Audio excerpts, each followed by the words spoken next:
कणक जे फसल खे अमूमन 6 पाणियुनि जी ज़रूरत हूंदी आहे, जेके पाणी हर 21 ते ॾियण घुर्जनि।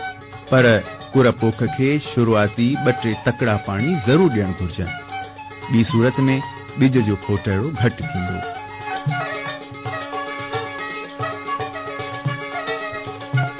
भलो फसल खणण लाइ पोखीअ वारे भाण खां पोइ कणक जी छटखेड़ ऐं नाड़ीअ वारे फसल खे पहिरें ऐं ॿिए पाणीअ ते 1-1 बोरी यूरिया फी एकड़ ॾियण घुर्जे।